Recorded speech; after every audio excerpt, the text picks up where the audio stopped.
योद्धा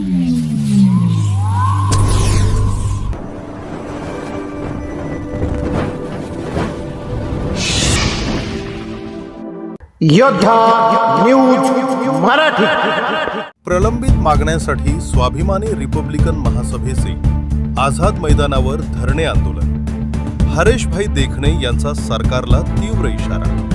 मुंबई चाकणमधील भीषण वाहतूक कोंडी, महावितरणचे सक्तीचे स्मार्ट मीटर, नवी मुंबई विमानतळाला दिबा पाटील यांचे नाव देणे आणि MIDC मध्ये स्थानिक भूमिपुत्रांच्या रोजगाराच्या प्रश्नांसाठी स्वाभिमानी रिपब्लिकन महासभेच्या वतीने मंगळवार 5 मे रोजी मुंबईतील आझाद मैदानावर विराट धरणे आंदोलन करण्यात आले। या आंदोलनाला स्वराज्य पक्षाच्या संस्थापिका माननीय करुणा शर्मा मुंडे यांनी प्रत्यक्ष आंदोलनस्थळी उपस्थित राहून आपला जाहीर पाठिंबा दर्शवला। प्रशासकीय अधिकाऱ्यांना निवेदन सादर। आंदोलनाची तीव्रता पाहून प्रशासनाच्या वतीनं मुख्यमंत्री कार्यालयाचे उपसचिव माननीय अमोल पाटणकर यांनी आंदोलकांची भेट घेतली। संघटनेच्या वतीनं त्यांना मागण्यांचे सविस्तर निवेदन देण्यात आले। यावेळी त्यांनी सर्व मुद्द्यांवर मुख्यमंत्री महोदयांशी सविस्तर चर्चा करून सकारात्मक तोडगा काढण्याचे आश्वासन दिले।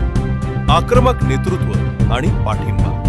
संघटनेचे संस्थापक अध्यक्ष माननीय हरेशभाई देखणे यांनी आंदोलनाचे तीव्र शब्दात टीका केली। चाकणची वाहतूक कोंडी असो वा सक्तीचे स्मार्ट मीटर, शासन जनतेच्या सहनशीलतेचा अंत पाहत आहे असे ते म्हणाले। स्वराज्य पक्षाच्या करुणा मुंडे यांनी या लढ्याला पाठिंबा देताना जनसामान्यांच्या प्रश्नांवर एकत्र लढण्याची गरज व्यक्त केली। स्वाभिमानी रिपब्लिकन महासभेच्या वतीनं विविध मागण्यासाठी मंगळवार दिनांक 5 मे 2025 रोजी आंदोलन करण्यात आले। यावेळी माननीय अमोल पाटणकर उपसचिव, मुख्यमंत्री कार्यालय यांनी आंदोलकाचं निवेदन स्वीकारून मुख्यमंत्री यांच्याशी चर्चा करून मागण्याचा पाठपुरावा करणार असल्याचं आश्वासन दिलं। यावेळी माननीय हरेशभाई देखणे व राज्य उपाध्यक्षा माननीय आर्या भुगडे। प्रमुख मागण्या आणि इशारा। 1. वाहतूक कोंडी। चाकणमधील रोजची वाहतूक कोंडी तातडीने सोडवावी, ट्रॅफिक मुक्त चाकण करावे। 2. Smart meter. अदानी कंपनीचे सक्तीचे स्मार्ट मीटर बसवणं तात्काळ थांबवावे। 3. भूमिपुत्र रोजगार। MIDC मध्ये ज्यांच्या जमिनी गेल्या त्या भूमिपुत्रांना नोकऱ्यात प्राधान्य मिळावे। स्थानिकांना MIDC मध्ये रोजगार मिळालाच पाहिजे। 4.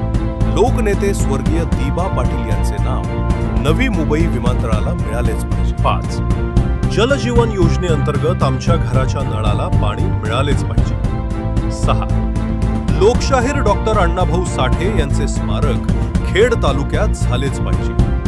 7. शेतकऱ्याचे कर्ज माफ करून शेतकऱ्याचा सातबारा कोरा झालाच पाहिजे।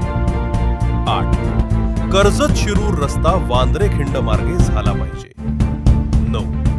भीमाशंकर रोपवे लवकरात लवकर झाले पाहिजे। येत्या 6 महिन्यात मागण्या मान्य न झाल्यास हिवाळी अधिवेशनावर अधिक तीव्र जाहीर धरणे आंदोलन करण्याचा इशारा यावेळी देण्यात आला। यावेळी महाराष्ट्र राज्यातून स्वाभिमानी रिपब्लिकन महासभेचे पदाधिकारी व कार्यकर्ते उपस्थित होते। माननीय हरेशभाई देखणे, स्वराज्य पक्षाच्या संस्थापिका करुणा मुंडे शर्मा, माननीय आर्या भुगडे, प्रहारचे डॉक्टर सुनील शिरीषकर, भीमाशंकर रोपवे समितीचे किसनराव गोपाळे, रिपाईचे विलास तायडे, प्रहार पक्षाचे रायगड जिल्हा अध्यक्ष डॉक्टर सुनील शिरीषकर, सौ अक्का गुंजाळ, पश्चिम महाराष्ट्र कार्याध्यक्ष श्री कैलास केदारी, पुणे जिल्हा संपर्क प्रमुख श्री विकास शिंदे, प्रतीक शिंदे, श्री विनोद हिवराळे, श्री सोमनाथ लोंढे, श्री गणेश पाटोळे, श्री राहुल तेलंग, श्री ईश्वर इंगळे,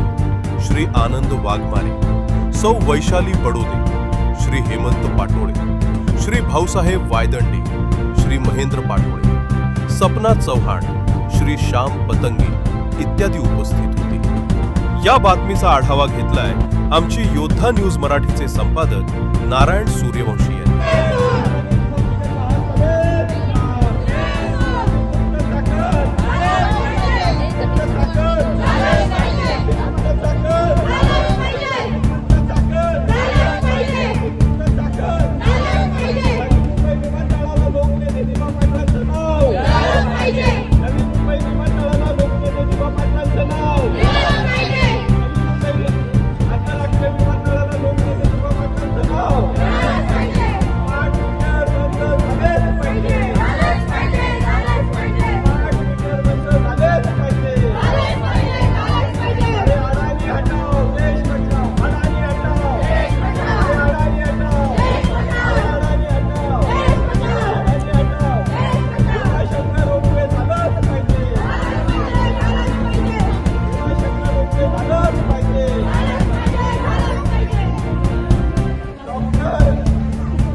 निवारा हे आपल्या मूलभूत गरजा आहेत आणि ते आपले अधिकार आहेत. त्याच्यातच जल जीवन मिशन अंतर्गत प्रत्येक गावात शुद्ध आणि ताजं पाणी हे पिण्याचा अधिकार प्रत्येकाला आहे. तोही मिळाला पाहिजे ही भूमिका त्यांनी मागणी घेतलेली आहे. व लोकशाहीर अण्णाभाऊ साठे डॉक्टर पेठ तालुक्यामध्ये एक असा त्यांचा भव्य स्मारक, कारण की अण्णाभाऊ कॉम्रेड साठे यांनी प्रचंड वेगवेगळी प्रचंड संघर्षातून इथल्या वंचितांच्या विस्थापितांचा कष्टकऱ्यांचा शेतमजुरांचा आवाज म्हणून त्यांनी आपल्या पोवाड्यातून आपल्या पुस्तकातून आपल्या वैचारिक भूमिकेतून त्यांनी लोकांसमोर मांडले आहे. म्हणून अण्णाभाऊ साठे यांचं स्मारक होणे अत्यंत गरजेचं आहे. आणि शेवटचे 2 मुद्द्याचे त्यांनी म्हटलेलं की भीमाशंकर रोपवे झालाच पाहिजे आणि कर्जत काँग्रेस मार्गाची सुव्यवस्था लोक. आता एकंदरीत मागण्यांचा विचार केला तर पुणे जिल्ह्यामध्ये 2 मंत्री, अनेक आमदार, अनेक खासदार आहेत. खरं तर या लोकप्रतिनिधींनी हा प्रश्न उपस्थित करून सभागृहात, लोकसभेत, विधानभवनात, विधिमंडळात, राज्यसभेत घेणं आवश्यक होतं आणि त्यांची कर्तव्यच हे त्यांचं उत्तरदायित्व आहे. परंतु जनतेचे प्रश्न बाजूला सारून जे नॉन इश्यू असतात ज्याच्याशी जनतेचा काही घेणं देणं असतात असे मुद्दे उपस्थित करून लोकांना अंधारात ठेवणं